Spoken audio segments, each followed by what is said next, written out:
Natapos tayo kahapon ng Ezekiel 3, dito naman tayo sa Ezekiel 4. Ipinakita ni Ezekiel ang pagkubkob sa Jerusalem. Sinabi ng Panginoon sa akin, anak ng tao, kumuha ka ng tisa. Ilagay mo ito sa harap mo at iguhit doon ang lungsod ng Jerusalem. Gawin mo ito na parang sinasalakay ng mga kaaway. Lagyan mo ng mga hagdan sa tabi ng pader at lagyan mo ng mga kampo sa palibot ng lungsod at ng trosong wasak ng pader. Pagkatapos kumuha ka ng malapad na bakal at ilagay mo na parang pader sa pagitan mo at ng lungsod. Humarap ka sa lungsod na parang sinasalakay mo ito. Ito ang magiging palatandaan sa mga mamamayan ng Israel na sasalakayin sila ng kanilang mga kaaway. Pagkatapos mahiga kang nakatagilid sa kaliwa, tanda ito na pinapasan mo ang kasalanan ng mga mamamayan ng Israel. Papasanin mo ang mga kasalanan nila ayon sa dami ng araw ng iyong paghiga. Ang isang araw ay nangangahulugan ng 1 taon. Kaya sa loob ng 390 araw ay papasanin mo ang mga kasalanan nila. Pagkatapos bumaling ka sa kanan at pasanin mo rin ang kasalanan ng mga taga-Juda sa loob ng 40 araw. Ang isang araw ay nangangahulugan pa rin ng 1 taon.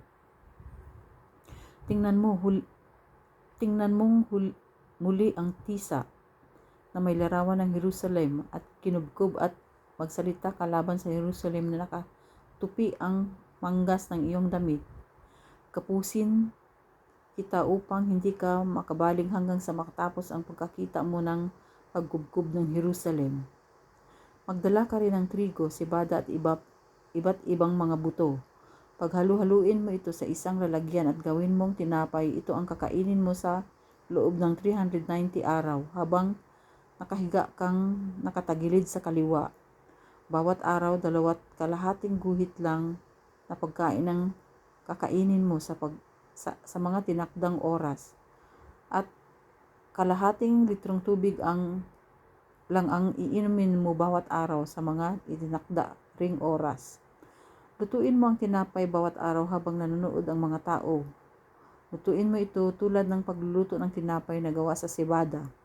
Gamitin mong panggatong ang tuyong dumi ng tao at pagkatapos ay kainin mo ang tinapay sapagkat iyan ang mangyayari sa mga mamamayan ng Israel. Kakain sila ng mga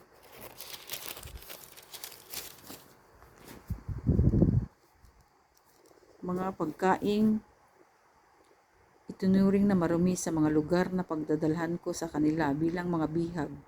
Pagkatapos ay sinabi ko, O Panginoong Diyos, huwag niyo akong utusan na gumawa ng ganyan. Alam ninyong hindi ko kailanman dinumihan ang sarili ko mula pa noong bata ako hanggang ngayon.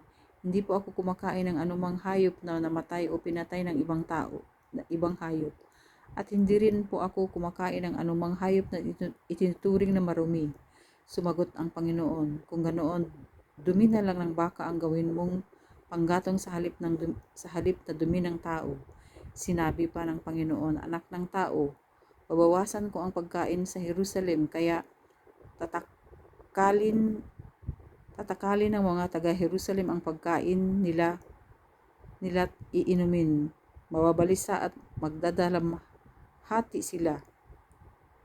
At dahil sa kakulangan ng pagkain at tubig, pagtitinginan sila sa sindak at unti-unti silang mamamatay dahil sa kanilang mga kasalanan.